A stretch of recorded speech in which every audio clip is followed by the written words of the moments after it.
Yeah, I mean, we're back again. Let's see if anyone sees that we're back again. I'm literally using the phone and hotspotting off the phone because everything's so bad here. I don't know if this will make anything better. You actually sound a lot better.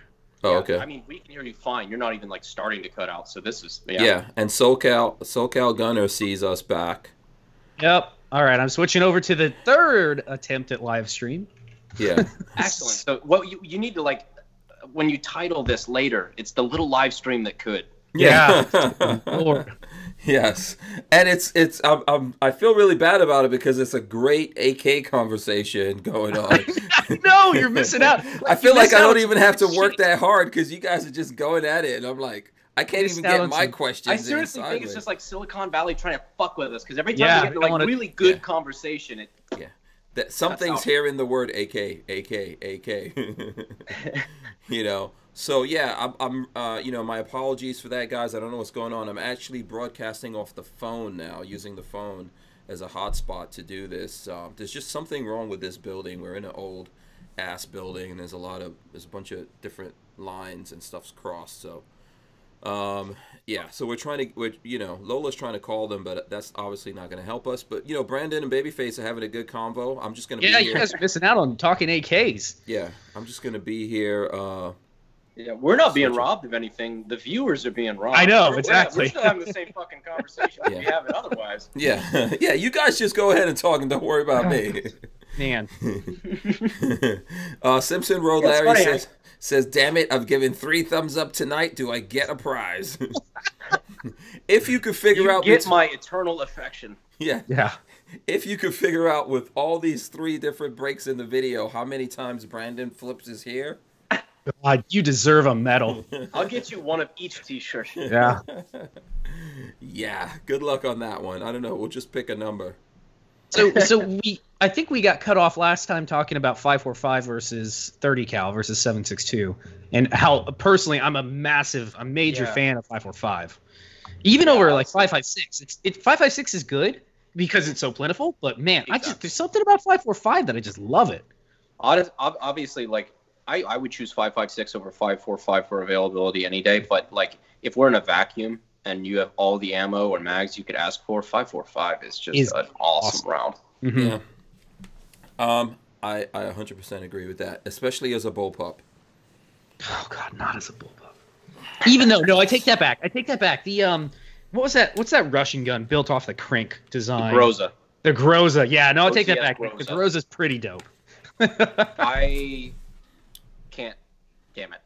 Never mind. I would like to build one. You can't say something. Uh-oh. Yes, I can't say something. I'm like, fuck. Like, if there's one in the works, put my name on it. I will put a down payment or a deposit on one whenever it comes available. Because I would even like I said about the ammo, shoot me a text. Yeah, I would love to. I've thought about trying to pick up like a parts kit, not a Russian, the Bulgarian parts kit, and try to make a Groza out of it, but there's a lot. It seems like there's a lot that goes into it. You'd be surprised.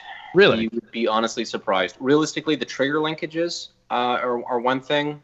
And those are easy. That's just stamped steel. Like if you've got the ability to cut out, like laser cut anything or know anybody with a laser cutter, that's pretty easy. And then the lower handguard is aluminum, I believe, machined aluminum, and that's really all you need. So cool. Now, the other day I was talking to Jim Fuller. I don't know. I don't know if you caught that or not, but we did like early part of it. Yeah, he was talking about 545, and he was saying that because of the whole myth, which he says is a myth that the ammo is not available. It is a myth, yeah, for sure. Yeah, but he said because of that, it seems to like the demand's gone down, but then there's also not enough parts to build the guns. What do you think about that, Brandon? That's a completely accurate statement. The AK-74 kits have been drying up like crazy lately, and the only thing that dried up ammo-wise is the consistent availability of the 7N6 armor piercing stuff. The commercial Wolf and everything else is still coming in, like Red Army Standard. All of that's still coming in. That stuff has been fan. I've shot the Red Army before. The Wolf is all right, but that Red Army stuff is fantastic ammo. I'm spoiled. I have like 6 cans tucked away that's just range ammo, and I'm spoiled. It's terrible too because like I have to clean it every time, and I don't like cleaning. Because, I mean, that shit is corrosive. Just stick it in the bucket, and dry it off. It'll be fine. Yeah, pretty much. Yeah, pee down the barrel, whatever. Yeah, that's right. You see that ammonia, it'll be good. Yeah, so no, if it wasn't my crink, I'd think about it, but it's like, oh. Yep. So crink you can't mess with. So there's nothing we could do about the parts issue and stuff like that? So here's the problem. And this is where, like, I get into the business side, because realistically, like, I'm a gun guy as a hobbyist. I'm a businessman through and through. Like, I see dollars and cents everywhere. That's, I think, why I kind of have an advantage with some of the stuff that we're doing. Is I just know kind of how to make that stuff work, and just American-made AK stuff. The American-made 7.62 stuff is hard enough. American-made obscure stuff, like, plenty of people want 7.74s. They want 5.45s.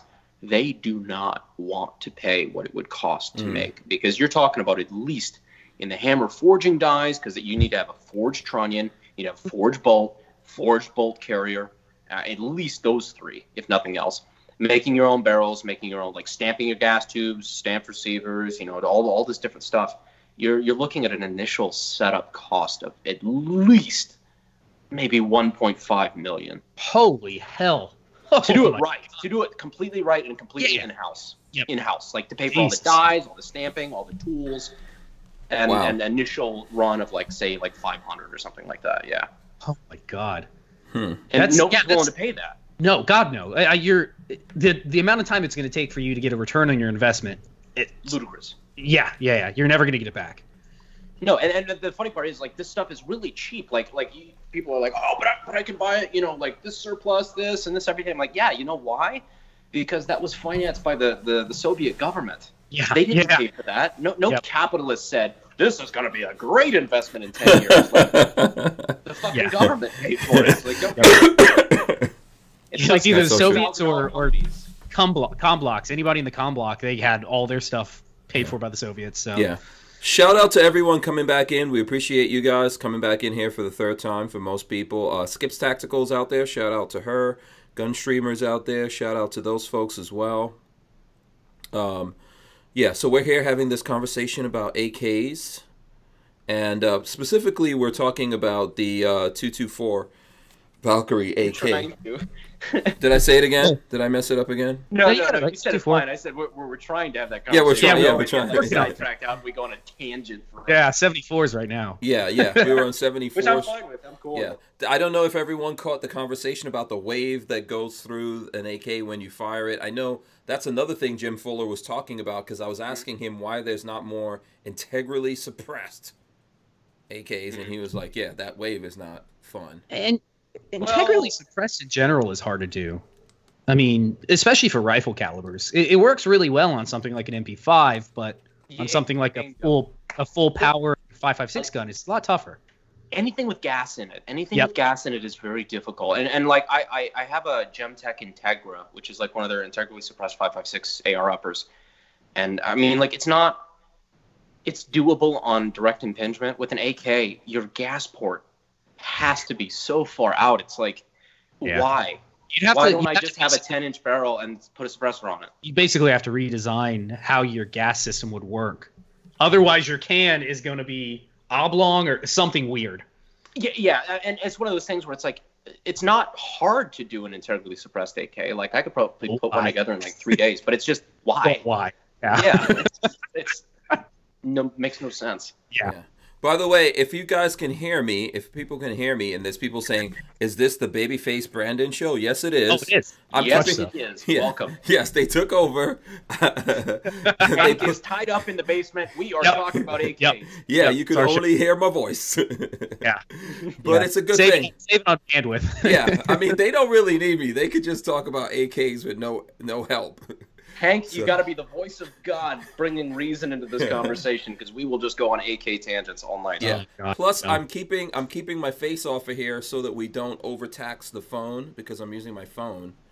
You know what? I could try it. Here, let's see. Should I try it? No. Okay. I say give it a shot. I think you could do it. Okay, hold on. Let's see. Let's do it for 1 second. Boom! There I go. What? Here we go. We just tried it for that second. That's all you guys get. Access wants to know, so are there any reputable companies out there making AK-74 parts? I'd say aftermarket parts like grips and stuff, yes. But kits themselves, no.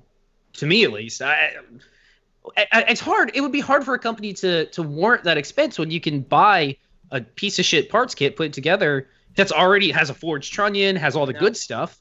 For like, it's coming to a point where, like, because the kits now, I don't know about you, but last time I checked, like the Bulgarian kits that I know, like for a fact, 2 years ago, I could get for $275 a piece. They're up like 5, aren't they? 5 or 6. Yeah, they're like $5.50.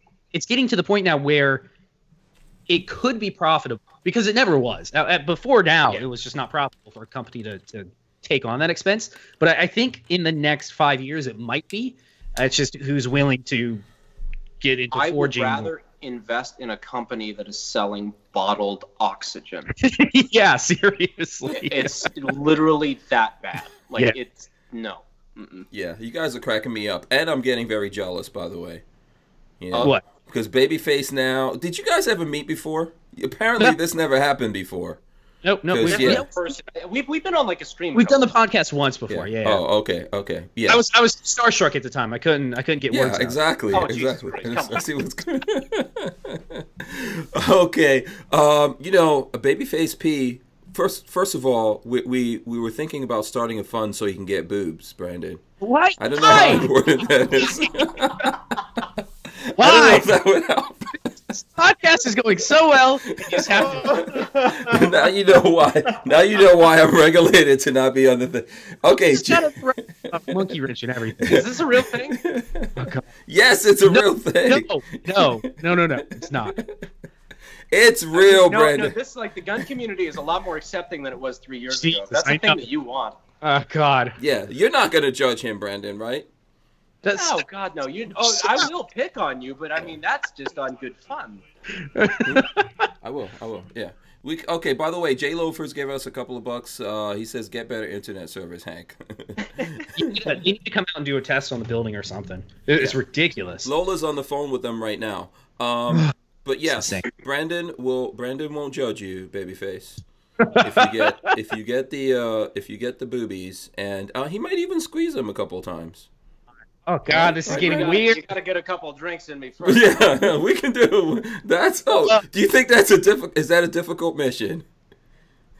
Is that a difficult mission? If your fans will fund it, God bless you. No, Babyface won't go for it. He won't go. It's a joke we started a long time ago, Brandon, just so nothing gets weird.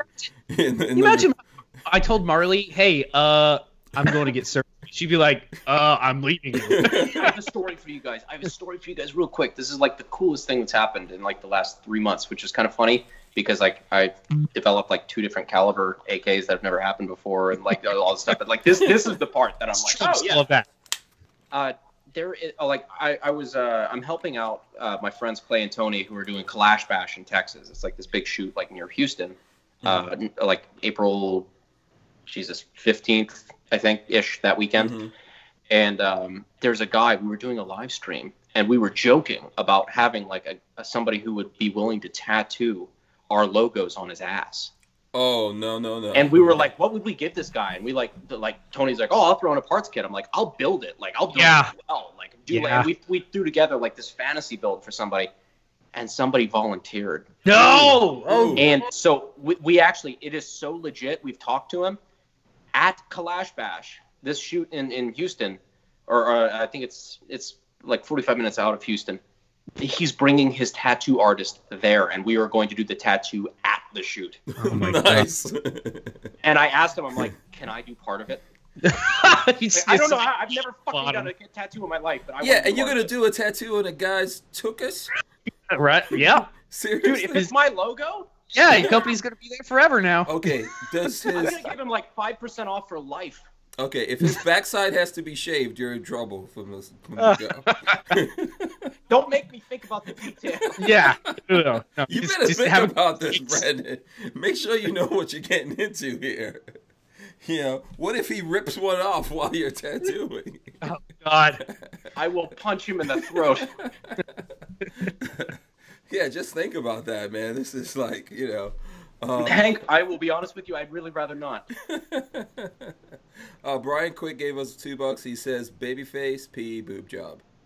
From Brian. There was a story, and Armament and Access reminds me of this, of a guy years ago, and I saw this. God, I don't remember where I saw this. Who his one of his friends dared him $10,000 to get a boob job, and he would pay for it. So he did it. Man, got it done, and the guy had to give him 10. He gave him 10 grand, and then after a couple of years, he was like, "I really regret this decision. I can't believe I did this." Wait! After a couple of years? Yeah. No, he lived with it for years. Dude, And finally I was give him like, kudos for like following through. yeah, I would have been like, next week, we got to get these out of here. I'm done with this shit. Next That was the week. other part of it. That was the other part of it. The guy asked if he could get it laser removed because it's all three of our logos on his ass. And so he's like, "Can I get it laser removed?" And the deal we came up with, we're like, maybe like after a year, like what's the deal? So if we do Kalash Bash again next year, the deal is he has to win one of the stages. It's like a competition thing. He has to win a stage to be able to remove it. He can't remove it until he has. Oh my god! I don't care if it takes 10 years. He has to Yeah. win first. Yeah. Dead Sparrow Tattoo Redmond says, "Tattoo of logo on my ass for AK. I be game too." Shoot me an email. The AK guy 1974 at gmail.com. Shoot me an email. Here you go. Brandon, you might want to pull that back. These dudes are crazy. Babyface is right now considering getting his ass tattooed. Tattooed of a logo. Walter at Safety Harbor does say, "Brandon, let's talk Groza," because he's in on it as well. Him and I have actually been talking about working a Groza part, getting a parts kit and putting a Groza together. So we'll talk after the show. Oh yes, Walter, the AK guy 1974 at gmail.com. Don't say tattoo. Just ignore the tattoo. No, he's got my number. I'm pretty sure. Yeah. So I'm sorry, Babyface. I didn't hear you correctly. Was Walter volunteering to get a tattoo of my logo on his ass? Because what are you going to give? Absolutely nothing. more headache.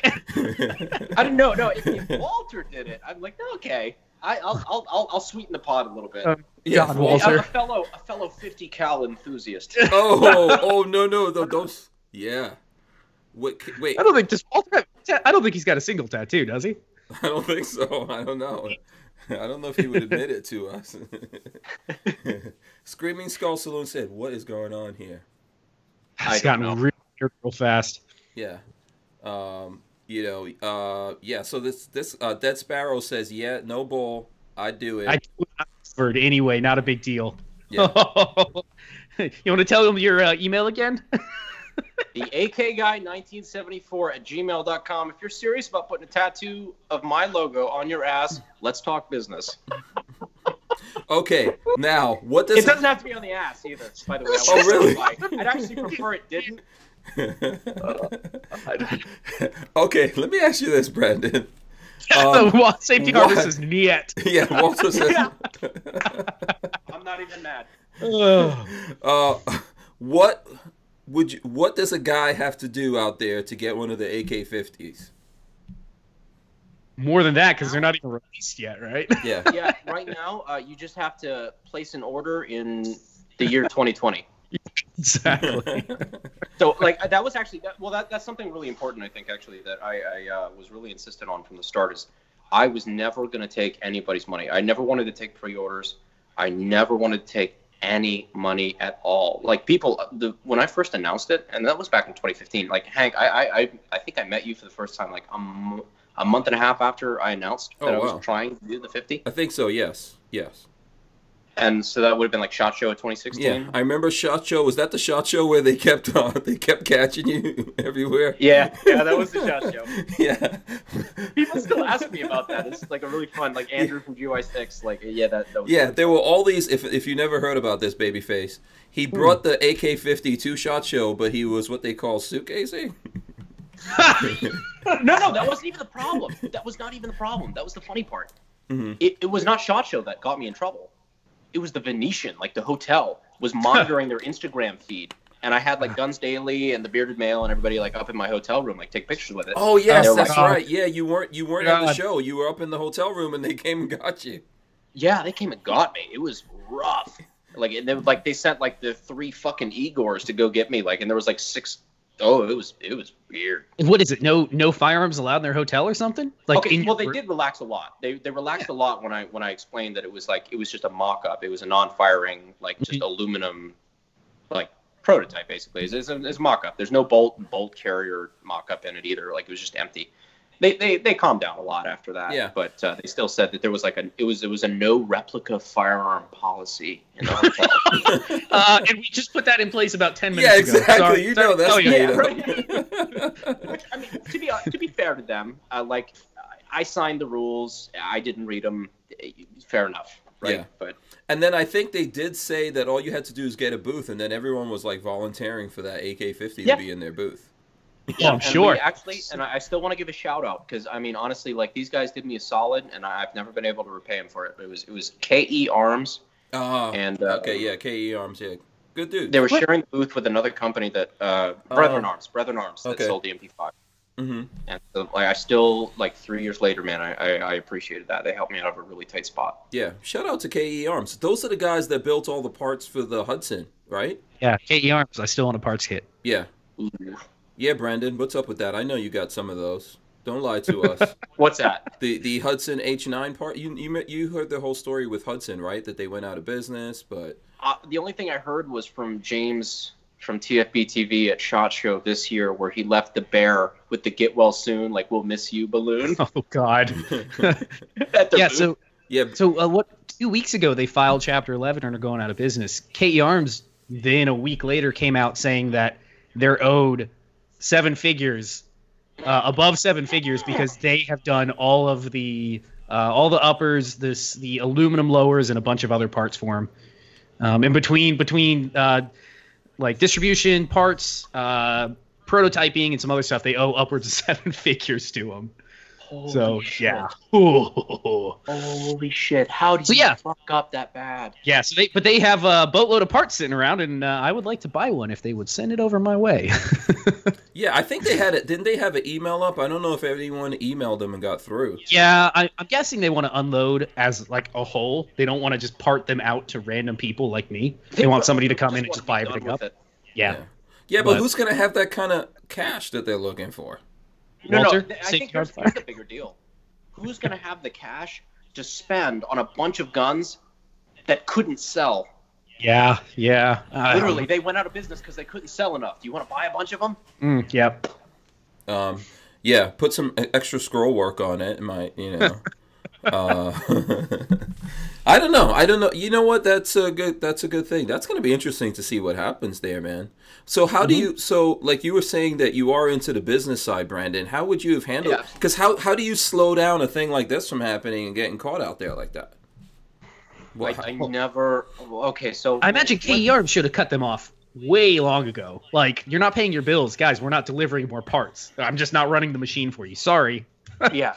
I mean, from whose perspective are you asking? KE Arms or Hudson? Okay, well, from Hudson, I mean, first of all, I met the guys from Hudson and all that, and they were cool. I feel bad about that. So I would have to say from KE Arms, because they're really cool guys too. I wouldn't like to see them get pulled down in this whole thing. If they're out for all the materials and the machining and hours, employee hours and stuff like that behind it.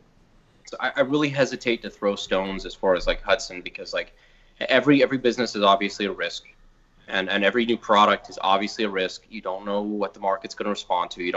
They obviously overextended very far, and they overinvested. Yeah, and they probably were a little bit more liberal in the beginning than they should have been. Like Walter, how they were spending money. Yeah, like Walter says this. What the hell was like the box was just too nice. It was like an iPhone box. Yeah. I mean, you might want to just put that in a brown paper bag and call it a day. Well, I mean, fair enough though. I mean, it's like a $1,300 pistol. I'm shocked, and this is, and I know, obviously I know the cost of what it makes to make a firearm. I know about excise tax. Like I know about labor. I know about all the stuff that has to go into it. I'm shocked how you could lose that much money on a $1,300 pistol. Yeah. That's really I'm awestruck.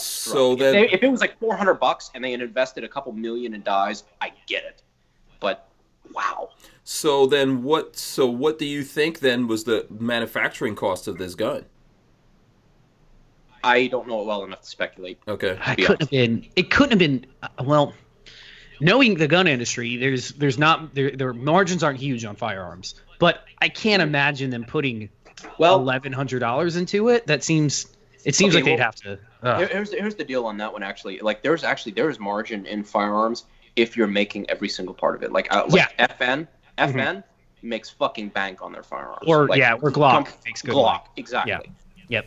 But like companies that are like building up parts kits or companies that are buying from other manufacturers, whatever, like then there's no margin. Yeah. Especially dealer wise. Yeah, after a couple of years, I mean, everything that you're making money on it. Gibson Fender gave us $10. He said, for Hank's real internet fun, get rid of the damn dial-up and the Commodore 64, son. Yeah, seriously. Thank you so much for that, Gibson.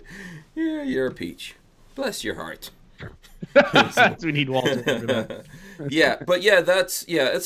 It's a tough deal, man. And I know you're in the business, Walter's in the business or whatever. It's a tough thing. You have to be really careful when you're starting. You kind of have to go slow and develop it. Are you changing, have you changed your plan from when we originally met and everything that's going on? I know you're definitely out there, and kudos to that, that you're still out there, you're doing things.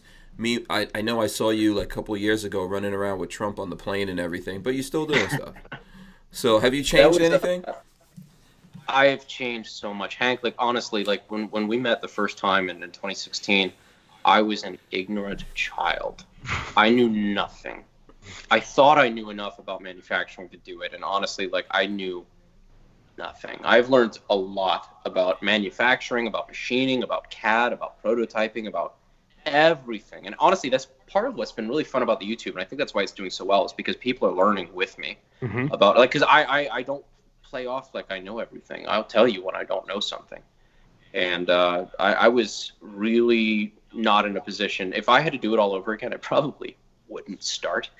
But I'm locked in, and I think we can really make something out of it. And yeah, I've got some AK-50 news too for the chat too, whenever that's ready. But basically, I've the whole journey has been really, really, really fun. As far as like, I've had to learn CAD, I've had to learn how to do CNC work, I've had to learn a lathe, a mill, everything, how to blueprint, how to be a boss. Yeah, like, Babyface is being quiet because in the back of his mind, this is his secret dream to do it. Oh, I eventually will be doing that. I just don't know. Yeah. When I want to make that leap. Yeah. But is Brandon scaring you with what he's saying right here, Babyface? Oh, Hank, how do I fix things? I break everything first and then I fix it. Yes, that's how it starts. Yeah, you gotta break a couple eggs to learn how to cook an omelet. Come on. I remember my first time trying to build an AK. I was like 16. I was 16 years old when I first tried to build my AK. And man, that was a clusterfuck. Yeah. So my first AK, I tried building. I did it in an apartment before we bought our house. I did it in an apartment, no garage, no nothing. And I decided, I don't really want to buy a 12-ton press. I'm going to do it with like the bolt-in stuff by like, I didn't do a screw kit. I can't say shit, by the way, because I tried to weld mine. So. Oh, I was going to say, I didn't do a screw kit and didn't do a weld kit. I tried to do the tried to do a rivet kit, but I used Talk tools. And I'm not going to shit on the guy's stuff. His stuff works. It's good. It's just not having a 12-ton press. It's just spend the money, spend like the $150 on a 12-ton press, and just people are telling me like, I did a video recently about like all the startup cost of starting to build your own AKs, and people started recommending like, oh no, it's so much cheaper if you use the Toth tool like rivet jigs, and I'm like, guys, I can't get. You realize I'm not building one single AK. Yeah, I mean, if you're only building one AK and you're really not planning on shooting it to 10,000 rounds, maybe I could see it, but like, dude. Yeah. Yep. So let's see. We got a couple of things in here. Lead Devil wants to know if anyone's going to Knob Creek. Safety Harbor Fire. Huh? Yeah, Walter will be there. Yeah. Safety Harbor Firearms will be there. Yeah, you're not going, right, Brandon? Or you are going? Honestly, like I can't even make it to NRA this time around. So much to catch up on, so many projects. Like I have been running around like a chicken with my head cut off every minute of every day for like the last 3 weeks. So I just can't stomach the time. You may not be missing out on anything when it comes to the NRA. I think a lot of people are probably not going. I'm going, actually. Are you really? You've decided? Yeah. There's some guys that are just getting into the industry, and hopefully they know what they're getting into. But I'm gonna try to help them out. That's what I'm into. I'm doing all this stuff to, as well as me being into guns and all of that. I like the adventure of what you're going through, Brandon. And you're like an angel investor without all the money. Yeah, no money. You don't have the money to start up all these companies, but you're just like, I'll exactly. Try I only have the money for guns, and cars. Yep. And every now and then the occasional watch. But I do like helping people out in that whole part of it. So these guys are getting into it for the first time. I'm going to go try to help them out. They're actually building an AK, but I'll wait until we get things, hopefully. I'll introduce you to them as time goes on. Yeah.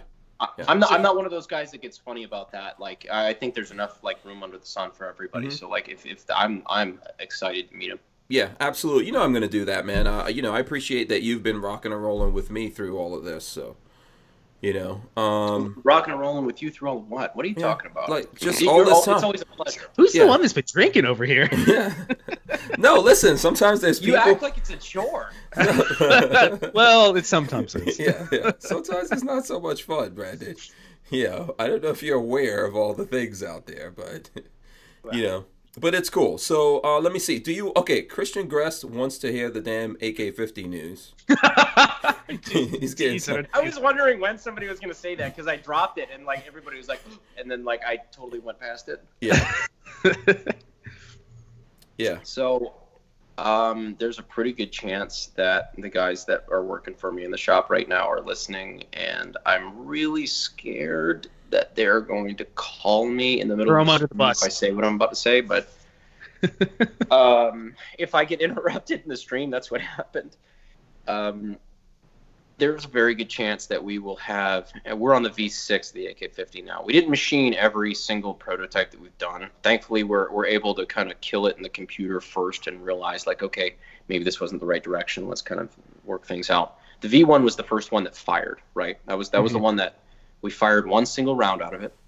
Okay. Mm-hmm. Then we added gas and we got it to, function, cycle. It was extracting, it was ejecting, it was going back into battery. Nice little proof of concept, but it had a lot of flaws. We're now on the V6. And there's a very good chance that we're going to have that firing, cycling, and doing mag dumps within the next 2 weeks. Oh, hell yeah. What? That is exciting news. Yeah. And not only that, but we're able to get our manufacturing costs because the way we've really kind of worked the entire time with production in mind. This wasn't just a fantasy project. It was I knew that we were going to have to make 500 of these at some point. So trying to keep that in mind, I think we're going to be able to blow everybody out of the water as far as semi-auto 50s on price. I think we're going to be able to let these hit the market. You should wait before you say it. You sure you want to? I am sure I want to because I said it before. The real question is, can we get it lower? That's the question, or do we want to go lower? But under $5,000, $4,999 for a semi-auto 50 BMG, which that's higher than the price of some bolt gun 50 BMGs. Yeah. By the way, Christian Gress says, "Hoot damn." Hoot damn. That's his comment. Hoot damn, Brandon. Hoot damn. And SoCal Gunner gave us $10. He says, "Why is Brandon not on the TGC panel?" ? Keep flicking that hair, Brandon. You know what? I saw your post about that. Oh no. Oh no, I'm not going to talk about it. Don't worry. I'm not going to go there. No, it's cool, man. You as always, you could do and say whatever you want to. I'm cool with it. Well, I already did. Hank knows that. I'm curious. What? Well, but okay. I don't know. It's kind of, it could be sensitive, but I completely agree. I am, as the only Herrera in the industry, I believe, as a Latino heritage man, I am underrepresented. I need to be on the TGC panel. You heard it here, folks. Why he not? Needs to be on. I would be very interested, and I think I don't know if you're joking around, but I think why is that a bad idea? I would be interested. Let me actually clarify real quick. I would go on the panel. John is a friend of mine. I consider him a friend. I would go on the panel any day of the week. I'm giving him I'm giving you guys a little bit of help, but I actually would. Honestly, I wasn't even planning on going into NRA in the first place, just because I've got too much work. So yeah, and From my point of view, what I was just trying to do is ask the question. I'm not trying to make any kind of proclamation about those guys or anything, because I think the question should be asked. I don't believe in forcing anyone to do anything. Babyface we had that conversation, and where he was like, "Hey, you can't make people do stuff." But, maybe we should try to do some things. But if people aren't interested in it or don't have the resources or don't know anyone named Herrera, then it's a travesty. Yeah, that I understand. It's all good. Although I will say this. Like I know you better than that. Like I know what people interpreted that post as, and as soon as I read it, I'm like, oh fuck. Like I knew exactly what people were going to think about it. You're not the kind of guy that plays the race card that like I wasn't invited because I'm black. Like it wasn't anything like that. It was. Yeah. I think you were trying to ask the question, like, should we be more inclusive and do stuff like that? So am I off base on that? Yeah, no, I don't think. I think it's pretty accurate. Yeah, I think you're pretty on with that. I don't want to be on the panel. I don't, want anyone to know that. And and I'll be honest. I'm pretty sure that John and I don't get along for whatever reason. So, and that's fair. It's not to say I don't believe people have to be forced to be friends with each other and all that kind of stuff. It's just that doing what I do, there's lots of people that keep asking me about that, and I think it's not, it's not cool for all these people to support me and watch what I do, and then they go there and they want to see these things, and they're like, "What's up with that?" And year after year, there are no changes there, and I do know for a fact that they know people. And I'm just saying, like, maybe, throw in a little bit of spice every now and then,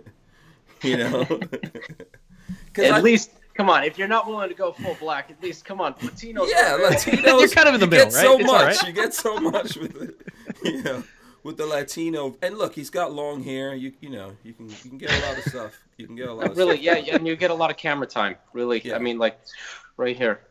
See, I got the other side of that. The old Cuban men with no hair and guayaveras. That's the side of the Hispanic that I come from.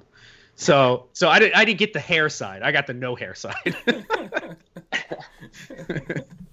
Yeah, but like I because I saw that post. Like the weird part is like if you don't know Hank personally, like you could kind of see where somebody just like casual observer would interpret it that way, as kind of like, because every time you hear it, like race brought up in the media and everything like that, like I could see where that would go. Yeah, but I knew that wasn't what you were getting at. No, if I really thought that, first of all, I'll be honest with everyone out there. If there was really something going on out there in that realm where I thought someone was racist, I'm not putting that out unless I could prove that. Yeah, that's just one thing I'm going to tell you, because I get what's going on there, and I think we all need to give each other a little bit of room. You know what I mean? But I think it's especially me, because I got a really dark sense of humor, and I say a lot of fucked up shit that I don't actually believe. Yeah, exactly. Yeah. So, and then the thing is, I think it was just a question. I was not trying to make a statement about anyone or anything like that. I was just trying to ask the question, because people don't know this. I get asked a question all the time, and I have to answer it. And people ask me, "Hey, are these guys, where are these guys at?" And I defend everyone in the community. But if it's a community, if it's a collective, if it's a panel, whatever it is, that means kind of like all of us. And I don't think it's a bad question. And I think, look, the fact that we're talking about it is a good thing. Let's see what comes out of it. What they do, what other people do, what develops. I mean, that's what's important. I think we ultimately have to talk to each other, and not absolutely. If you look at all the other people, let's say when it comes to social media and all of this kind of stuff that we're doing in different categories, they are communicating and talking to each other, and that somehow moves everything forward. But we're kind of like in the caveman stone age, and there's certain things that we're like, oh no, this just can't be discussed. Yes. 100%. I don't believe in any topics being off limits. Like there's just you should be able to talk about everything. Yeah. And then we can't get like upset. So we can't go, "Oh, you're saying this, that means you're accusing me," or there's lots of folks out there that are like, "Oh, they think I'm accusing someone." Look, if anyone go ahead. I applaud you for starting the conversation, but I've given this a lot of thought over the last 24 hours, because I've been watching very closely, like the posts and everything, what people are saying about it, because it's intriguing to me. The question that I came up with was, because I obviously don't think you think that John Patton is a white supremacist or male supremacist or anything like that. I don't think that's obviously. No, if I have to say that, no, I don't think that. So, the biggest thing is like there's a lack of, I guess, you have minorities in the gun community that actually have a voice. The only one I can think of, literally off the top of my head, is Colion Noir, who I'm sure is contractually obligated to not be able to do appearances like that at NRA. So it's like there's kind of like a catch-22. It's like that's I mean, also he's like he's also a super rock star. I don't know if they would be able to tie him in for that kind of time. Where he is, right? I don't. Yeah. Well, I mean, he's an attorney, so at the worst case, you could pay him by the hour. But good luck with that one. Yeah. No, go ahead. Finish your thought on that. No, I mean that was pretty much it. It was just I knew what you were getting at, but I think there's a problem on the other side, like, because it's a YouTube panel, it's a YouTube Q&A panel. Name me, besides you or Colion, one other like black influencer with the audience to make that panel, or female influencer with the audience to make the panel. The only one I could think of, maybe Kristen Joy Weiss, who's not as active as I think she used to be, but like it's difficult because it's not like we're exclusive of those people. It's just like there's not a lot of them there that carry the audience. Mm-hmm. And I think that's part of the issue. If numbers comes into play, I think you may have a point in terms of numbers. So that was my thing yesterday was when you're trying to put asses in the seats, which ultimately that's what they're trying to do. You're going to try to get sort of the biggest names you can because they're going to have the largest draw. So somebody with not as many subscribers may not be invited, especially at an event with sponsors. Yeah. Mm-hmm. You know what? The thing is that I would say is, maybe with some people out there. I mean, I could think of like Argo J. I don't know what his numbers are. I haven't looked at that. I know there's Kevin Dixie. Probably Kevin doesn't have the numbers that he should have out there. There's Maj, but I don't know if Maj considers himself a YouTuber so much as an activist.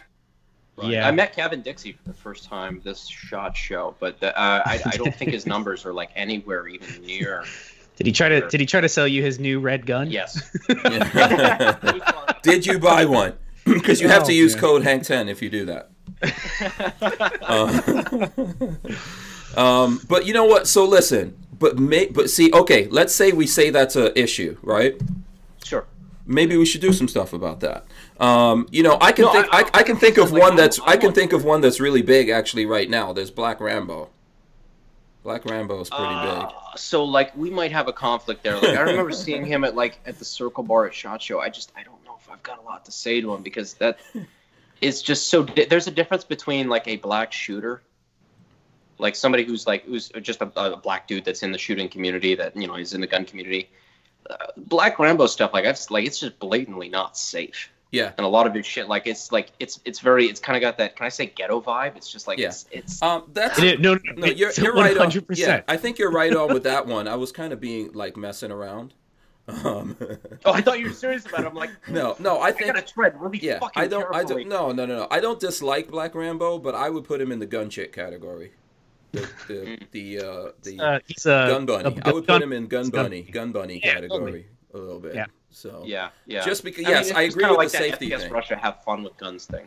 Yeah, I agree with the safety thing and stuff like that. But what I was going to say on the serious side of it is I think maybe then we need to do a little bit more and get and try to help some people come up to that level, because if there is no one there at that level, right, then I'm not saying that we're supposed to do it for them, but maybe we should look around, see who is potentially there, and just bring in different people. So who says everyone on the panel has to be big shots? By the way, there's people on that panel that have less than 10,000 followers and stuff like that. So, or in that area. Which, to be fair, I haven't looked super closely at every single person. Yeah, and it's not, and that's, and the YouTube number, by the way, is not even fair for us to categorize people like that.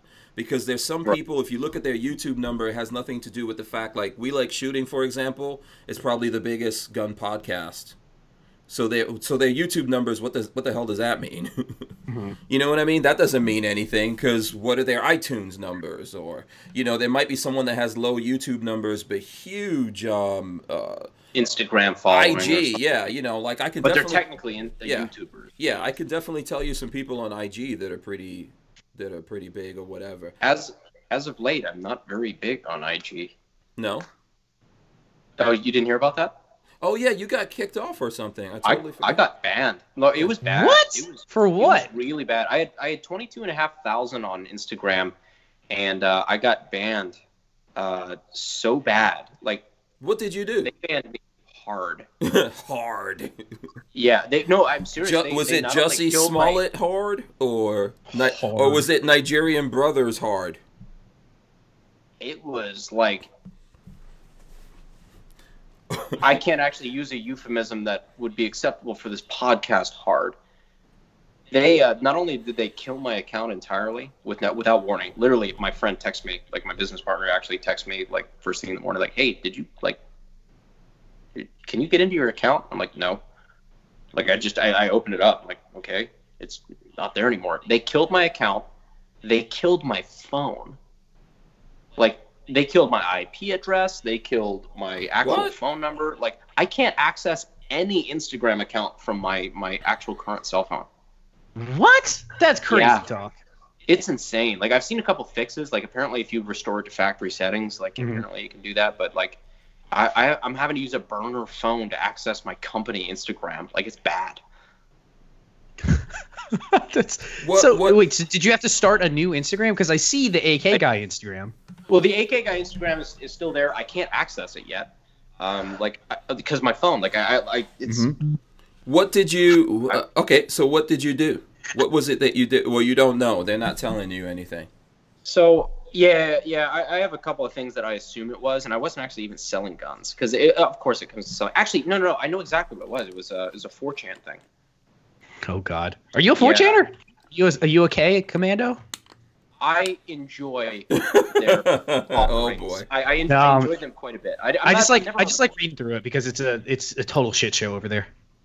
It's funny. Like I like the memes, the screenshots, and everything that come out of it. But it was just this one fuckhead that like just decided that he was going to post screenshots and like of him taking my account down. And the little asshole actually sent me an email afterward saying with a screenshot of a successful report thing saying I took you down. Wow. And I literally asked him like, why? Like, what? Okay. Because he could? Is that it? No, well, he said a bunch of shit that like it involves people in the gun industry that I don't want to bring up. But okay, so it has something to do with behind the scenes bullshit. Yeah, it was just stupid, and everybody in the board, everybody in that one chat was just like, okay, why are we taking down random gun tubers? Like, why are we doing this? And I did the rap video as a response to that. Mm-hmm. Which I don't know if you saw. No, I haven't seen it. Where is it? We're gonna have to watch it. Yeah. It was kind of fun. We did a video. It was a parody of Eminem's "Without Me." Oh, okay. Hold on. Let me see. I don't want to dare look for it. Don't do it. I'm tempted. Gibson Fender gave us $10. He says for the Babyface P Boob Job Fund. Hashtag Tatas. Hashtag for Neckbones Daddy. See a penny of this money, right? Hank just hoards it away and doesn't show me. Yeah. No, you never will. No, no. You saw. Listen. You went free trip out of it. Yeah, the people sent you on a adventure to shoot out of a helicopter, so that's true. Yeah, and it was awesome. Yeah, yeah. So we gotta respect that. By the way, while you're looking that up, I want to go back. The Ohio Wolverine was asking me something here, so. Ohio Wolverine says, Hank, I would like to ask you for a huge favor. My brother-in-law, who is a veteran, has been through hell. I would love to share a news story about him and a GoFundMe set up for him. So, yeah, I don't know if we can... Yes, share those out. I do have both of those. Yeah, if you have those, I'm totally happy to share that out. Yes. All right, let me get those. I'll get them shared out for him. Awesome. Do you share all those out? What was like if somebody sends you a message or something like that, like it really heartfort, like, hey, yeah, it's the first time we've ever done that, right? Listen, I think so. If we know who it is behind it, I think I've heard Ohio Wolverine's been in here. We always check it out a little bit, but I think he's been in the chat and stuff like that before. So I mean, if it's someone that we don't know, we're definitely checking deep into it, and I would suggest that That's an issue that I've had, because I have people reach out all the time that like they're like, hey, you know, no, my brother, you know, this, like real heartfelt story. I'm like, there's no way I can easily tell them no. Yeah. Because like obviously you can't share everything, or else that's going to be your whole feed. Like content's going to be like a quarter, and like 3/4 is going to be GoFundMe. So like you're going to bleed your audience dry. But if I recognize who that person is, then I consider it, and you know, we always look into it. Cody, speaking of someone that I've never seen on here before, Cody Milbacher says if you wanted to put asses in the seat, they should have invited Coke Man. I don't even know who that is. I do. Oh, you do? Is that a thing? He's a guy who did some really dumbass videos on the internet a couple years ago that were hilarious. That just did. He was just like a guy that, it was old school YouTube where he didn't take jack shit seriously and did like full auto mag dumps out of cranks and shit. And I mean, it was just, I think every line he opened up the video with was, "What's up, faggots?" Like, awesome. He was definitely from 4chan. That would be. You know what? Maybe they should do. Maybe they should just have a random person every year. You know, like have a seat that's just for a random person. Pull a guy off the street. Yeah, that'd be such a shit show. Who doesn't like a shit show? Random bud in overalls. Taking questions. Yeah, who doesn't like that? That'll be awesome. If that happens in the future, I would like some credit. No, they need that. They need the guy from NRA 2016. I think it was 2016. Was in Atlanta. No, it was 2017. In Atlanta, was that 2017? No. 2018. 2017. Yeah, 2017. Yeah. There was that guy walking around in just overalls, like no shirt, no pants, just overalls. I want to see that motherfucker on the panel.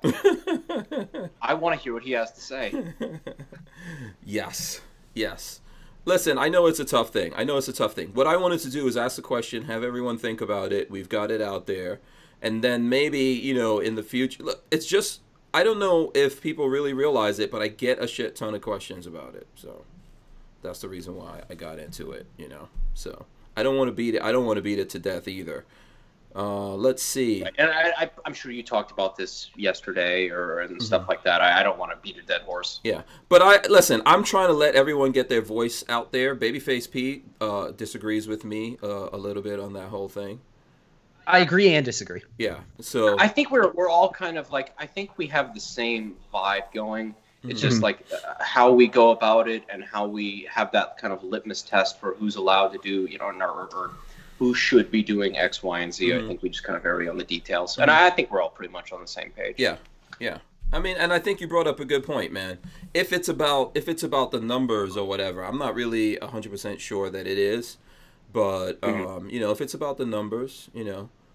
Walter says Lil Abner. I guess he's talking about the guy walking around in the overalls. You see some interesting things at these shows, you know. That really, I mean, that like made my experience. Yeah. That made my NRA that year. I'm just like, yes. I had that thing that played in my head. It's like, I am the NRA. It was that guy. It's just some dude in overalls and no shirt. Yeah. By the way, no. It was not no shirt. It was no shirt, no pants. He was just wearing fucking overalls. It was cut down below. You could see below the waistline. And it was like, I'm getting side ass from a. Yeah, you were looking too closely into this, Brandon. Oh man. Well, no, you can't look away. It's like a train wreck. It's just walking by you. Like, is that guy? Yeah, he is. Wow. Ohio Wolverine said thanks, by the way, and then yes, everyone is in here talking about their GoFundMe. Everyone's making up GoFundMes now. Richard Hughes says he's got a GoFundMe for his wife's California closet. You know, I have a GoFundMe going right now for getting Century Arms a set of headspace gauges. Oh boy! Shots fired across the bow. Nice one. Shoe Saw wants a GoFundMe for his new AK-50. You know, Richard's got another one. GoFundMe for Pebbles. That's his parrot. I know you don't know that, Brandon. Yeah. So lots of GoFundMes popping up here. Flopping Garbage says, Richard, does Pebbles want a gold Faraday cage? So there you go. Sounds expensive. Yeah. Go. I don't know. You can't do a gold Faraday cage, right? Gold is very conductive or not? Yeah, it's very conductive. Okay. Super conductive. I mean, it's a heavy. Yeah, it's a metal. I mean, it's a. I would assume that works. Yeah. Let's see, and then Richard wants to know if the guy was barefoot. I don't remember, to be honest. But there's pictures out there. I remember, like, on Instagram, there was a couple of people, like, it was kind of like one of those things where, you know, cities have their little, like, one quirk, like they've got a cat roaming around or whatever. That was the thing for NRA that year. Can you spot the guy who's just wearing fucking overalls? Let's see if I can find it real quick. I searched for NRA show Hillbilly. That didn't come up. Look at NRA Atlanta overalls. Oh, here it is. Sure. Here's the guy right here. Is it? Yeah, I found a picture of him. I'm so sorry, by the way, for calling this guy out like 3 years Bruce, after the fact. Well, I don't want to say his name. Never mind. I'm not going to say his name out loud. But there's a picture of him. Yeah, I found him. Okay, let's see. Can you text that to my phone? Yeah. Give me a second. That to my phone. It's a picture. It's a picture of him next to a picture of himself in these overalls. And you know what's funny? The overalls was an ad. He was selling for, I guess, for some company, some overall company. That's and it totally worked because you remember him. Yeah, that's kind of clever. I'm not even mad. 2 years later. Yep, yeah, still remember it. I remember. Let me see if I can. I'll see if I can get this picture for you. Oh my God, you gotta. I'm gonna post the. So he's like known for wearing overalls and nothing else. He's got pictures on his Facebook of it. And I'll see his, okay, I'd say his fucking name at that point because this guy's asked for it. Yeah. Oh. Okay. Yeah. Text. We lose baby. Wait. No. Did you? Is he there? He froze. Oh boy. Oh hell! I can't do. I can't carry the show by myself. We doomed. Oh damn it! We doomed Babyface with that thing. You set him up. That was a trap, Brandon. How could you, man? How could you? Let's see. Is he trying to? Okay, I think he's trying to get back. Let me see. Is he trying to get back in? Did he actually cut out of the call entirely? Yeah, he froze or something. I know. I see him frozen. I don't know if he's cut out. I don't know what the deal. Maybe I don't know if his shit died or. Yeah. Babyface. Hold on. Let me see. Let me try to see if I can add him. Hold on. First of all, let me throw up. Someone gave us $2 for Hank's NRA show Speedo Fund leopard skin. Hashtag leopard skin. Okay. Oh no, it's just you. Thing, I will contribute toward it. Yeah, I just saw he left. Yeah, me walking around leopard skin. No, Speedos. That's when I was like 16 or 17. Those days are over. Dude, if I got to do the car wash, you got to do the Speedo at NRA. No. I don't want to get 1 million subscribers that bad. There's a threshold. Yeah, let me see. Let me try to add Babyface again. Let's see if he'll. Yeah, by all means. I'm sitting here staring at myself on Skype. Yeah. It's a little weird. So what happened? Skype decided to restart for some reason. It just kicked me from the call. Yeah, this has been just one of those days, man. Good Lord. So yeah, I threw his thing in chat. Let me see. Here, I'll stick it in here for you guys as well. Here's his Facebook. That's I'm sure you can throw in. Oh wow, it just came across. Yeah, sure. Came across your thing. Did you Bruce text the it? Alligator Man. Of course. Did you text it to me, Babyface? I can't. I don't have it to text at the moment. I'll have to do it afterwards. Oh. Okay. Let me see how I stuck it in Skype chat. So if you open up Skype, Hank, I'm pretty sure you're good to turn your video on if you want. You think so? Yeah, I think the internet's solid enough. Or well, if I don't know if you're trying to save, I don't know what plan. For the last 10 minutes. No, I mean I've got unlimited minutes on my phone. I was just trying to not drive my phone totally batshit crazy. Because I mean the internet's fine on this, it seems. Mm-hmm. Yeah, let me copy this link and see if I could put it into if I could put it into a thing here, and then I'll definitely share this with everyone. So for the YouTube censors out there, this guy is a public figure, and this is his public figure Facebook. It's not like his personal Facebook that I'm sharing. No, it tells me the link I follow has been removed. It's not available, or it's been removed, or something. Something crazy like that. Not sure what I would just Google Bruce the Alligator Man. That seems pretty damn specific. That's pretty much. If there's multiple of those, I'm impressed. He has to fight the other alligator men for the top spot. The other alligator men named Bruce. Named Bruce, yeah. Yeah, okay, I see the Facebook page, but then is his photo is that photo from I SHOT don't Show see it there? under there. I'll have to try to find it. Oh, okay. Yeah, All right. I believe it's him. Yeah. I'm just amazed that we found this guy. This guy was like an urban legend. Yeah, Big Dick Willie says, please no.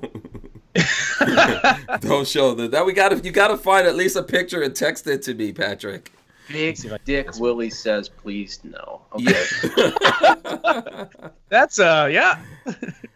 Yeah, that happens around here, Brandon. That kind of thing goes down every now and then. More now than then. Yeah, let's put it like that. Right? Babyface P. Actually, Big Dick Willie is Walter's favorite. that name is definitely Walter's favorite. Yeah, that's his favorite. No comment. And you could like misconstrue that however you want. I don't know if Walter's still listening to us, so we can get away with that. You know. Okay. Yeah, Walter knows I love him. Oh, actually, Walter says that guy's all right. Met him at SHOT, a normal guy. He just happens to wear overalls with nothing underneath. That's I would hesitate to say the words "normal guy." You know how the Scots don't wear anything under their kilts? It's just the same thing for rednecks. Yeah, and Dr. F1. You sold me on that. Yeah. Fair enough. That's the reddest like version of Highlander. Scott. Yeah. The redneck version of Highlander. Yeah. It's got a big old gun. Dr. F1 says that's the guy from Swamp People. Is that true? Is it really? Yeah. And Hey You High says y'all getting way too excited for overalls guy. Yeah. Yeah. Christian just sent me a Facebook request. That's neat. I'll respond to that after. Yeah. Let's see what Bill Butcher says. There's a Bruce that wears overalls on the TV show Swamp People. That must be this guy. He must have been at the NRA show. Yeah. Dude, so we saw a celebrity, didn't even know. Yeah, he saw a celebrity and didn't even know. Yeah. He blended in very well with the local populace. Yeah, I ran into at a SHOT Show, I think it was the same year. I ran into the Duck Dynasty crew in an elevator in the Venetian.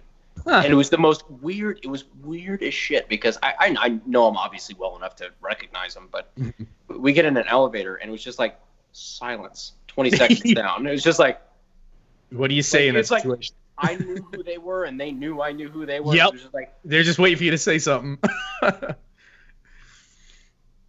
All the way down. And you never said anything to these guys? I think I said something to one of them like, just like I dig what you do, like I think it's cool or something like that. And they're like, oh, thank you, man. And that was like the extent of the. Yeah, that's from cool. what I understand. They probably get that a lot. Those guys, it's somewhat of an act, somewhat of a character. Like they grow the beards kind of for the show, sort of thing, but they're not really like total rednecks in real life. Like they're businessmen, and I've kind of been as of late involved in a couple of things like in revolving around reality TV, and it's so fake. It's everything's contrived. Like you've got, I mean, obviously like a real premise, but like the actual execution of it, there's a lot of, and you have to tell a narrative. And to be fair, like because we're doing the filming for a reality show right now in Raleigh, and it's just like you have to film certain things that have to be staged to be able to tell a story. Yeah, you can't catch everything perfectly the first time. Yeah, I mean you have to script it. Yeah, you have to basically you got to script that thing. Yeah, and it's to make it easier for the audience. And I get it now. I didn't before. I kind of didn't understand reality TV. Like it looks so fake and everything like that. But now I understand. Like in order to actually tell a cohesive story, you have to for a certain amount of things. Yeah. Walter says in all caps, "Big Dick Willie." That's Walter. He says that. So he's still listening. You couldn't get away with it. Yeah, no, he's still here.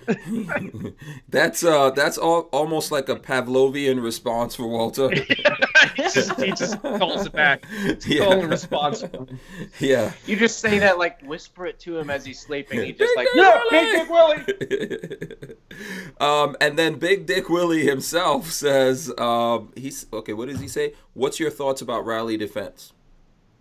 Riley Defense. Riley Defense. What do they make? I've heard the name. I just ran into the owner of that company. Oh, they make AKs. Oh, That's why. Oh, okay. Raleigh Defense. I just ran into him this year or last year actually, and so I was really questionable because obviously like I'm not a proponent of any company that uses cast trunnions or anything like that. Like a lot of the American-made crap is just not very good. But I liked him a lot more than I thought I would. Like I'll sit down and have a conversation with anybody, and I introduced myself and everything, started talking to him, and he was a very down-to-earth dude and really kind of enjoyed it. And he seemed like he was trying to move the company in a good direction. And so like I can't speak for the products. I've shot them and everything like that. I still have some reservations, but at least I know there's some good people behind the company. Okay. As of 2017, they're using mil-spec forged trunnions. So their website says. So I've heard. I've seen some stuff. I don't feel comfortable making like public comment about it. But like, yeah, for sure. Yeah, I totally understand that. I at least know that they're the guys behind it are better than the average, American-made AK shithead that just decides to put out a bunch of cast stuff and not think a second thing about it. I'm going to say I don't see a single 545 gun on their website, Riley Defense. Just saying. No 545. You're trying to make them spend. We had the conversation about how many cajillions was it you said, Brandon? Yeah, you're trying to get Ramsey to drop $1.5 million. Yeah, Riley Defense, get on that. Yeah. I'll buy one, and then that's probably all you're going to sell. So that's the funny part. That's the weird side of things is we've kind of really gotten a reputation, obviously because the AK-50 I kind of asked for it, but for just making weird caliber AKs and just making AKs in new calibers. You got to make your mark on the market somehow. Make your name. Fell into it. Yeah, I mean, it was totally accidental, but I'm totally cool with it because we're talking about like taking the channel in a direction that's more like the hacksmith for guns, and kind of just like, okay, send us weird gun ideas, and we're gonna like start a Patreon just for R&D. Like we will make your weird shit that will never sell. No gun company will ever do this because it's not gonna fucking make money in a million years. But we'll make your weird gun ideas. Like, Gibson Fender says IO AKs for everybody. Oh, you had to say it. Okay, I'll stay it out. Go ahead. I got like PTSD about IO. Yeah, so don't tell us to tell you about weird guns, man, because we can come up with. First of all, Bullpup. Groza. Okay, we're going to talk about this later. I want to tell you, you will never come up with anything weirder than my comment section. Okay. Give us some examples. I had motherfuckers asking me for a 155 millimeter AK. Like howitzer K? Yeah, like I'm thinking okay. Like, well, first of all, why was that person's screen name Safety Harbor Firearms? He already has a Lottie. He doesn't need an AK version of it. Yeah. How did you know? Yeah, no, like I get weird shit. I get people asking for like 10 mil AKs. I get people for asking for like just all sorts of crazy stuff. Well, like 20 mil. Yeah. Kioski says 17 HMR AK. And the thing I tell people like that is like, so I mean, if we had a Patreon paying for like the R&D, because I don't mind working for free. Like I enjoy making weird stuff. Mm-hmm. So like, if we had a Patreon that could actually like kind of support the cost of some of like the machine time and everything like that, I'm down to do it. But as far as a production 17 HMR, dude, you would never want to pay what that would cost to machine. Yeah, it just doesn't make sense. The other one, the one that I do want to see, because the PSAK or the PS whatever it is, the 9mm is cool and all. I want to see a true VIT Yaz come through. I've yet to see a 9mm. Supposedly KUSA is releasing theirs. But I have some reservations about it. It's really it's hard to fuck up a blowback 9mm, especially in the platform. But yeah. It's like there's not even a rotating bolt in it. It's just like a fucking mass of steel that's going back and forth. There's no locking lugs. There's no like trunnion. It's just like it. Yeah. By the way, Walter says he's pushing his glasses back, but Walter uses this finger to push his glasses back. Yeah. You know, I more parts kits like that, more weird things to come into the country would be cool, but Yeah. Finding a bunch of Vitgas parts kits or Groza parts kits or whatever, like, it's not gonna happen. 410 AK, 50 AE AK. No. 410 AK exists. 410 AK, Okay. Sega did a. Oh, they yeah. did? Oh, That's right. Oh, that would be cool. 50 AE AK, I could do that fairly easily. Because I believe 50 Beowulf is the one that does the AR-15 bolt. I think it's 308 AR-10 bolt. 50 AE is the rebated 44 mag rim size. So it's 44 mag rim size. Okay, because I know that's the Desert Eagle caliber, but I've just never. 450 Bushmaster or one of those would be any of those that fit in like a 5.56 magazine would be. I mean, honestly, it wouldn't be that difficult, and that was the cool part. We're talking about opening up the Patreon, and I know I'm like sound like I'm plugging it. We don't even have one yet, but I think people would be on board with that, just to see shit come out.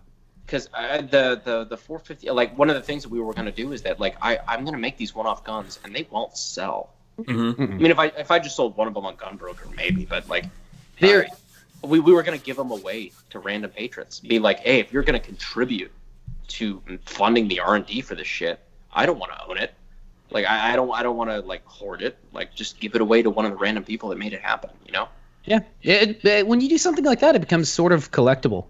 What are they creating this week, sort of thing? And yeah, like, do you want to be the only person in the world to have a 224 Valkyrie AK? Yeah, exactly. Mm-hmm. Yeah, I was that person for a little while, and I'm okay to pass that mantle to somebody else. I think it's a good idea, man. I like it. I like someone out there doing that, and if enough people want that gun, then you can look into what it takes to actually make it. I mean, how long have we been doing that with the Colt pattern? Like Colt 9mm, they did try to do 40 Smith & Wesson out of Colts, AR-15s. They've done 300 Blackout, 5.56, 224. Like. Same. Why not do it with the AK as well? It seems cool. Yeah, Brian. Absolutely. And one of the big things is I'd love to have people like Hank and just other influencers that just have, like dumb gun ideas. That you can talk to Hank all day long. Yeah. We can do prototyping and machining and everything so damn cheap in house that I like. Come down with me with your stupidest ideas that won't sell, and we'll make it. Yeah. I could do dumb shit in my sleep. You can ask Walter. Walter says the problem with all of these is the magazines. So not necessarily. So sort of. There's obviously no AK mags that fit that, but like it's very easy to actually develop like a for at least a prototype, a 3D printed magwell, but a CNC'd aluminum magwell that, like, for example, for like a Glock mag or AR-15 magazine or something like that. It's not terribly difficult. Yeah. But there's obviously no AK mags that exist for any of these calibers. Yeah. You just have to have an adapter of some sort that fit in the AK magwell that would fit those magazines. Yeah.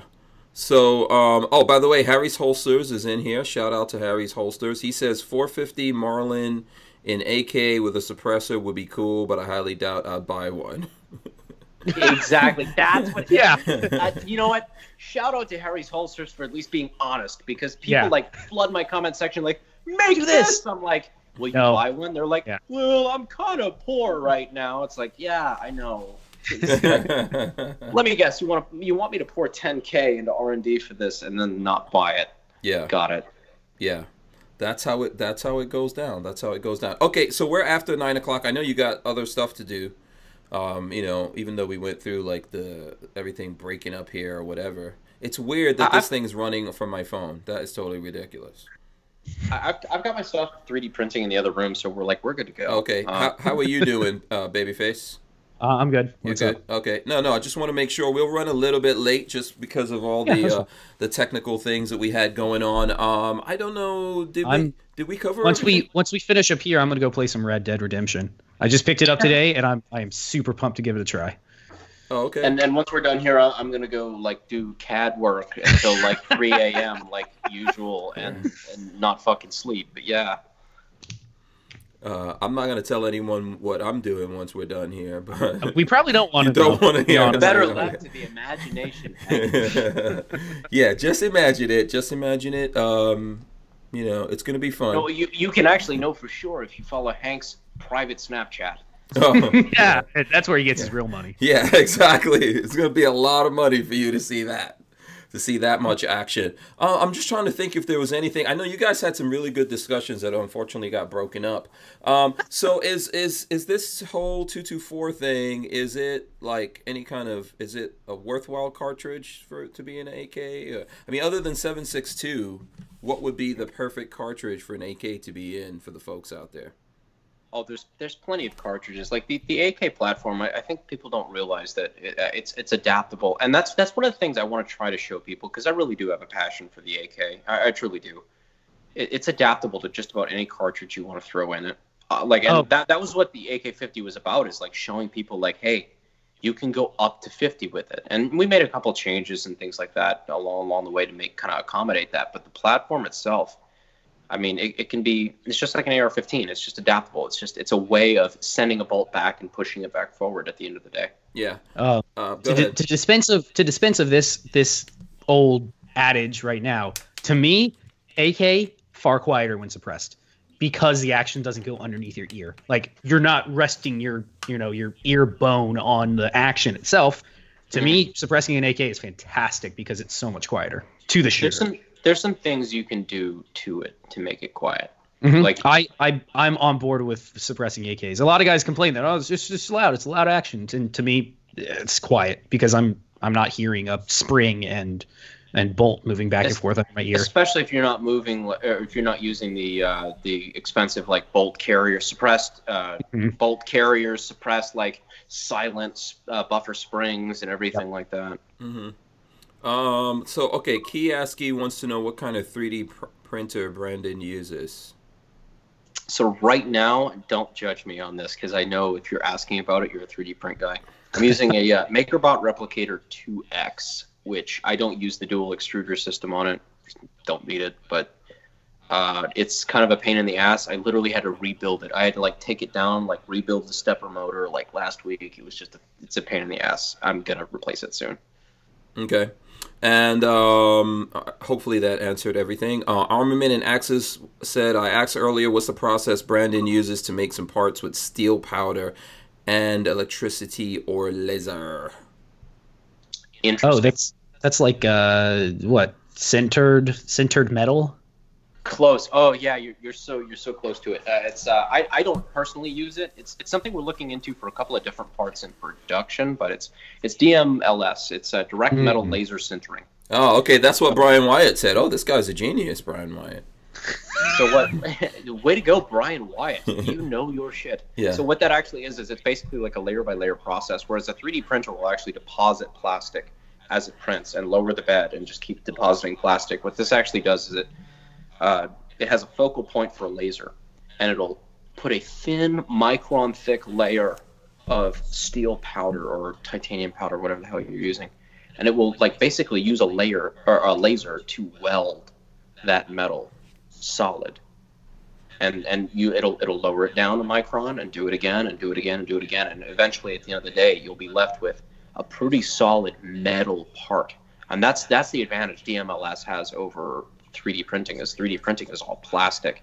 This can do metal, and it can actually do production metal, which is interesting. It's not quite as strong, but it's definitely a huge step ahead. The only problem is the machines are like 150 grand to start. Yeah, that's what you want. Tech nerd on you. Yeah, no, but that's awesome. I mean, so what I think that's what the GoFundMe needs to be. You know, or buying cool. Dude, if I could get 150 grand for a DMLS laser, I could make any fucking thing people wanted. Yeah, fuck yeah. That's, I don't know that we could actually get it up to there, but I think that there's there's people out there that would like to see if we could trust the person that has it to make, the cool stuff. Why not, right? I do this out of my own pocket, frankly. Like I have to move like a lot of shit around to like actually be able to afford to do some of these projects. So like I feel like I can come to people legitimately and say like, hey, I would do this if there was no money in it at all, because I have, and I do. Mm-hmm. But it's still really cool that you guys can help. That basically the thing that it comes down to as far as like the future Patreon that we're going to do is like, being able to afford it quickly and being able to do, like, it's the difference between being able to do one new prototype a year and being able to do like 5 or 6 and actually employ people to do CAD and employ people to do like CNC work and have stuff like that. We're actually buying our first ever in-house CNC in the next like 2 months, which is going to be incredible. That's going to push things ahead so far. So much of the AK-50 stuff has actually been like really lagging behind just because we have to wait. We have to pay engineers, which just, it hurts me every fucking time. We have to pay engineers, we have to pay people to write the G code and everything, we have to pay people to machine it, and then wait 3 months for their machine time. Whereas I've had to learn all those programs, so we can just do it entirely in-house and have a part made in 3 days. Okay. So that's going to be a huge advantage. Yeah. You know what? I mean, I don't know how ridiculous it is, other than like trying to win the lottery. There's got to be, there has to be a way to at least build up like a skunk works or something like that, you know, fun, so that, in other words, so that we could see these kinds of things come out, right? There has to be a way. That's kind of what I'm trying to go for, and it's somewhat AK specific as of now because, I mean, let's be honest, I'm a jack of exactly one trade, but I mean, that's kind of the thing I want to have going, is like just kind of one of those, send me your weird ideas. We've gotten prototyping. The last like 3 or 4 years, I've really I've built a system to get R&D and prototyping very cheap, very lean, and very fast. And so I really kind of want to use that and kind of funnel the internet to like, let's make some weird shit together, you know? Brian Wyatt says laser sintering can print any metal, even solid gold, if you have enough gold dust. I say solid gold AK. What say you? It would never fire, but yes, I am down. If you have the DMLS printer and the gold to donate, yeah, I will. Okay. I will do it. Babyface, what do you think? Can we make it happen? Not with my wallet. You can't. Like, my line of credit really ain't that great. Yeah, it's not. It's good, but not that good. Trust me, you don't want to see mine. But you know what? I think it's good. Look, I think it's a good thing to have all these different ideas bouncing around out there, and people doing things. Hopefully it gets cheaper. I mean, do you think we're looking at we have a good chance of it getting cheaper to do that kind of stuff? Or oh my God, Hank, you have no idea. People don't understand. Like, they really don't. These big companies like Remington and Mossberg and just the big guys, they have no fucking clue what's coming in the next 5 years. And that's one of the things that I'm doing with like the internship program that we're starting. It's like, people have no clue how cheap it is to create now. You don't have that barrier to entry like you used to, where you had to have like a big industrial facility, like 100 guys blueprinting, welding, all this shit. You literally have one kid in his garage with a 3D printer that can do CAD work, who actually has a good idea, who's willing to stick it out, and maybe a couple grand to finance. And my God, you can come out with some miraculous stuff. Literally, the internet, between CAD programs, SolidWorks, 3D printing, and, you know, affordable home CNCs and things like that for 3 or 4 grand, it has really reduced the barrier to entry on making new stuff and innovative stuff by like maybe a 100th of what it used to be. Wow. We talked about this a little bit the other night, but I just ran into, like, I just met somebody here in Gainesville who is solely into 3D printing, and he just does time on machine. You pay him, it's like $6 an hour for time on machine. So you can give him whatever you want to prototype. You pay for the time on machine, and he will print it for you, and you can test it. And then, I mean, from there, take it to somebody like Walter who has CNC machines and say, hey, this is working. How much is it going to cost me for time on machine to build this out, plus materials? And yeah, no, it's getting so much better for building things like that. Yeah, I saw that guy on TV too, believe it or not, after you said that, Babyface. Did you really? Yeah, he was on some local TV show. Right after you said it, I saw this. I was like, that's the dude. That's funny. Yeah, so we've got that to look forward to then, Brandon, right? Oh, yeah, absolutely. Oh, yeah. It's going to be seriously, I mark my words, Hank. I'll say it here. It is going to be an absolute fucking gold rush for the next 5 to 10 years of small companies that are popping up and doing basically what I'm doing, but they just have a little bit deeper pockets, and they can actually extend this far. You're going to see the big guys lose a lot of market share because they're paying for a lot of bureaucracy, they're paying for a lot of marketing guys, they're paying for a lot of shit that they don't need, and you're going to see the guys who literally, like I said, we went from nothing to an AK chambered in 224, the first in the world, on a budget of like $1,400. And we did it in 2 weeks. Damn. Like we sat on that thing forever. Like that's shit that big companies are just not capable of doing. Yeah. I can't wait to see the new wave just crash into the old school ass gun industry and shake it up. You know, the big thing is we got to keep long overdue. Yeah, it's long overdue. Yeah, the big thing that we have to do is just keep fighting for the rights of the whole thing. You know, and that's the biggest nightmare scenario is that like we put all this effort and shit into this, and then in 3 years it's all for nil because you know they passed ridiculous gun laws or something. Yeah. The thing, you know, the crazy thing though is firearms are never going away. That genie's out of the bottle, especially with 3D printing, at-home CNC machines. So I have like the Ghost Gunner downstairs, things like that. They're never going away. I think we lost Brandon, believe it or not. No, I'm still here. Sorry. Oh, he's still here. Oh, no, he's here. Sent me a message. I'm sorry. Yeah, no, that's cool. Yeah. You said it's firearms are never going away. No, that train's left the station. There's no putting that genie back in the bottle. Making guns at home is becoming a thing now, and you're not gonna stop it. Yeah, well, for sure for legal stuff, but I don't want to see people go to jail, and that's what I'm saying. I feel like we're almost looking at what happened back in the 80s with crack, that they were just giving people like 20 years for a vial of crack, and that's the nonsense that's out there now for a bump stock, 10 years and $250,000. That doesn't make any sense, right? I mean, yeah, it's crazy stuff, especially since I mean, honestly, and I just wanted to, I really kind of want to shake things up. I want to be careful first of all because I do have a 07 FFL with an SOT, so like I have to be kind of careful with the ATF, but I do want to kind of shake things up because I want to 3D print a bump stock and register it, like form to it as a machine gun, but just show the fact that like, look guys, this is something that any schmuck at home with AutoCAD and a $300 3D printer can do. You're not really going to stop anything by banning it if you actually want it. Yeah, exactly. I think they're aware of that. I think they just want to create something that is going to put a lot of people in jail, you know, and then they have the ability to go around and do things pretty much randomly. I don't think they're going to leave it at the bump stock. They probably put other things on there, but ultimately we do have to push back against it, you know. And yeah, I think there's a wave that's coming technology-wise. And obviously, there's a lot of stuff that's right out there on the forefront, but then there's things that happen in the industry itself that slow everything down, because a lot of those guys are just now getting on Facebook. Right. Yeah, they're just now understanding social media somewhat. Honestly, it's really crazy. Like, and I won't even hedge a little bit. Like, I'll put all my cards on it. If you ask me to like stake my firstborn child on this, like I'm down.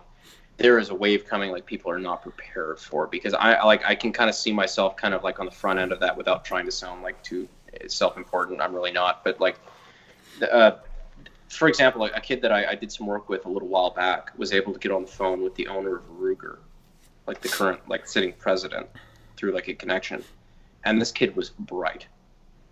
Like he was 17 years old. He was bright. He already knew like a bunch of CAD programs, designed a bunch of stuff, had a really good eye for cosmetics. Like I really could use this kid. And he got on the phone with the president of Ruger through like I think his dad or something like that. Talked to him, and basically what he told him is after sitting there and talking to him is, okay, well that sounds cool, kid. Just stay in school, and after you get a master's in engineering, just give us a call and maybe we can do an internship. Oh, that's ridiculous. That's the dumb shit that is going to kill these big companies that are used to all this like just big executive bureaucratic crap. Because I took that same fucking kid and I took him in, I paid for his flight, I brought him out here, we did some CAD work for a little while, and we came up with some like brilliant designs that I'm really excited actually we're going to start working on this summer, really hardcore. But like it's opportunities like that the big companies don't take advantage of, that is really going to take them by surprise in the next 3 or 4 years. Yeah, hell yeah, I agree with that. And what I would say to those kids out there, if you know what you're doing, if you don't know what you're doing, do something else. But, you know, I think if you know what you're doing, right, then the thing to do is go out there and go after it and spend the money on that instead. Yeah, and I'll take it a step further. If you know what you're doing, go for it. Yep. If you don't know what you're doing, learn what to do and then go for it. Mm-hmm. Yeah. And that's one of the things we want to do with the internship mentorship program that we're going to be doing in like the next like 2 or 3 months. Is I want to take these kids, because I was really inspired by that one kid. It's like there are so many people between the ages of like 17 and 25 that really just, I mean, they're mature, they have their shit squared away, they have the skills. Just nobody's willing to teach them. Nobody's willing to give them the time of day. Also, don't invest in AR-15 parts. Don't do that. Because you're going to lose your ass. Don't do that. Yeah, unless you really have something that's going to like, is like a tenfold improvement. Yeah. Yeah. Yeah, I think we all pretty much have that covered. Your 401k is a better investment, man. Yeah. Yeah, I think like Brandon said, you know, if you have ideas but you don't know, go out there, learn. If you are confident enough in your ideas, go out there, learn about it, and work on that, and then go after that thing. You know, but that's if you're in that position. You have to be able to take stock of yourself and be realistic to see whether or not you have that drive. So 100%. The biggest thing I could tell young people is if you know what you really want to do, what you're going to be passionate about for what you think the rest of your life is, find somebody who's already doing it and just ask if you can sweep the fucking floors there. Mm-hmm. And just see what it's like. Because honestly, you'll learn more with a 2-year internship than you will in 4 years of college. And it's real practical information. okay, And in the year 2019, nobody hires on a resume anymore. Mm-hmm. Nobody hires off your school education. Like, can you do the job I want you to do? yeah, That's what all the business owners I know hire on. That's, my last 2 jobs have been that way. My last 2 jobs have definitely been, can you do this? Okay. We'll teach you the rest that you need to know, but do you have the ability? Yep. All right, let's do it. Yeah. Do I give a shit you have an MBA in underwater basket weaving? Like, I don't care. Nope. yeah. Can you get the job done and make me look good? Yep, I'll hire you. Yeah, and really what it comes down to is people have to understand, like, if you're looking to get a job, your employer is looking at one thing. They're looking at 100 things, but they're looking at one thing. Are you going to make me more money than I'm going to spend on you? Mm-hmm. If you can satisfy that, you're golden. Yep. Yeah. So let me ask you: Are you looking for interns or people to come in and work with like that? Do you have a process for that? So it's a little complicated because we did actually just take on our first full-time builder, which has been like a really scary experience. Like, just being an employer is just really just been fucking horrifying. But we are taking on applications for. I've been really passionate about doing a mentorship program that we actually just announced like last week that I've been trying to start up for 2 years, where I want to bring in these kids that like that one kid that I was first talking about. I say kid, young adults who basically have the skills, and they have the drive, and they have all the stuff, but nobody's willing to teach them, and bring them in on a project that I'm working on, just one random project, and say, okay, I'm going to bring you here for 3 weeks. I'm going to pay for your flight. I'm going to pay for your lodging, food, everything like that. You're going to work with me, with my team. I'm going to show you what we're going to do. I'm going to break down every bit of the process, about every bit you'll need to know about doing this stuff, because I've done it before. And we are going to, by the end of this 3-week process, start with a concept gun on a drawing board and end with a finished gun that we're shooting at the range, and bring 5 to 10 young adults in on that project. I think that's something really worth doing. I think that's something that not a lot of people are actually looking at as the future of the gun community like that. There's a lot of that in the tech community, which is where I kind of got my start. But yeah, there's nobody willing to do that in the machining world, really. So yeah, that's exciting. I would say that's really cool. I think I appreciate it. Yeah, I think there probably was a while ago, right? And then maybe people lost sight of that for some period. Sort of, yeah. Yeah. Well, I think there's a lot of programs out there for like young adults who are into shooting, like, Boy Scouts and, the Eddie Eagle, like NRA stuff, whatever. But like nobody who's into actually the business tech development side of it. Like a lot of guys out there just have ideas. So with testosterone in men peaks creativity. So like from the time you're like 15, 16 to the time you're like maybe 28 is when you're the most creative you will ever be in your entire life. Okay. And there's a bunch of other things that peak with that. You're most likely to go to prison and all this other stuff. But the big thing that's interesting is you're most creative during that time. And nobody's willing to teach these kids who are at the peak, not only of their IQ, but the creativity. And that's nobody's willing to actually channel that. Yeah, that's a good point. I think, listen, man, I'm excited just from what you're saying to see to see some of this start to play out. So when can we expect to see some results here? Are you talking about like summertime or? Yeah, I'm already taking applications for it, and honestly, like the biggest, I guess, affirmation about this whole deal was like, I put out just a Facebook community post, and that's like barely, you get barely any engagement on it. Off that one post, I got 500 emails in the next 3 days. Holy shit! 500 emails, and I looked through every single one of them. If you sent me an email, I read through it.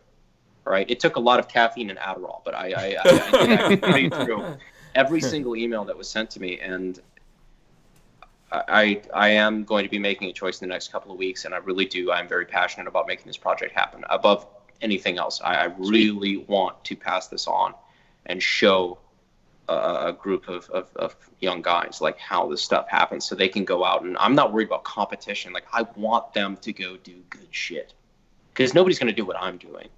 Right. Mm-hmm. Like I feel pretty confident that like I've got the space locked down in the future, but it's like I want people to go out and learn how to, okay, this is how I take an idea. And that's where it stops for most people. Here's how I take an idea, and here's how I put it down into blueprints. Here's how I CAD it in the computer, have a computer 3D model. Okay, now here's how manufacturing works. Here's how machining works. Here's how stamping works. Like, here's how all these things work.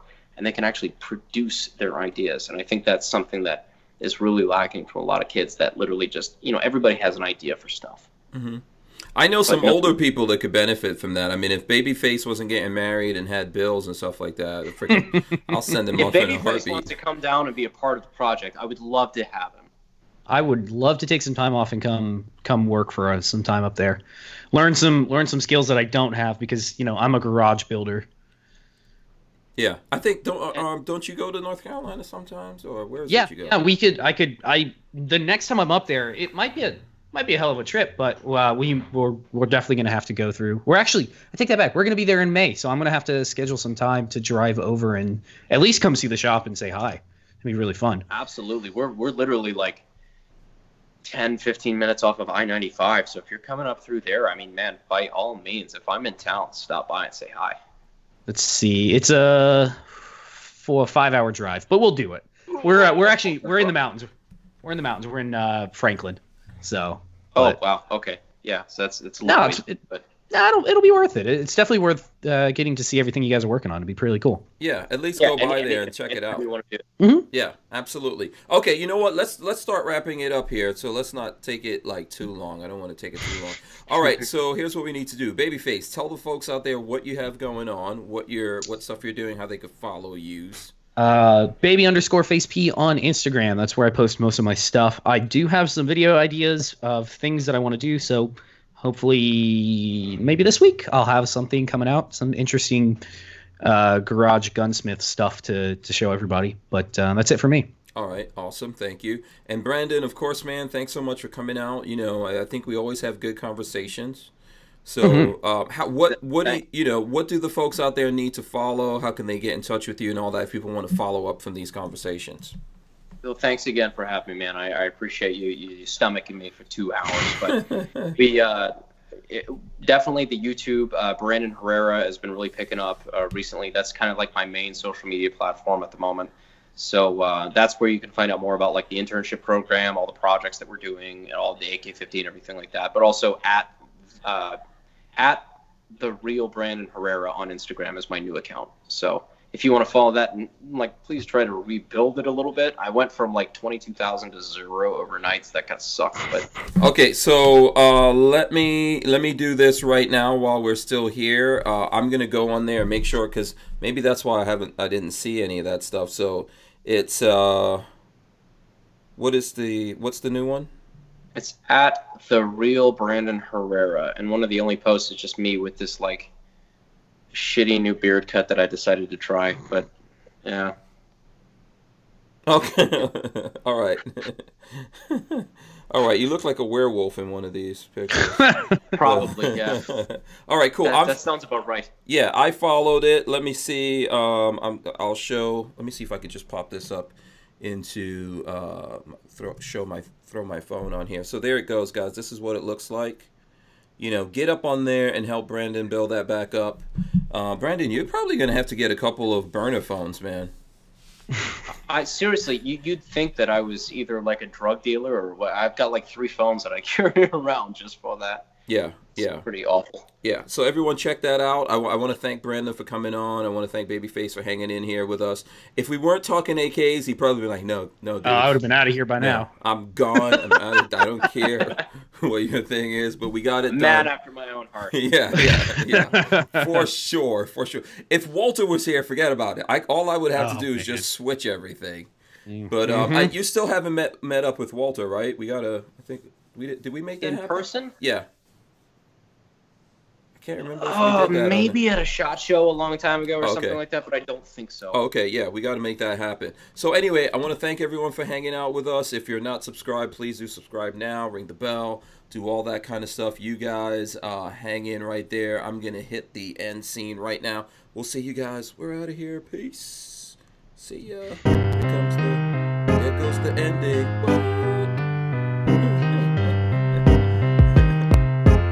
That's. Whew. There we go. We survived somehow. Yeah.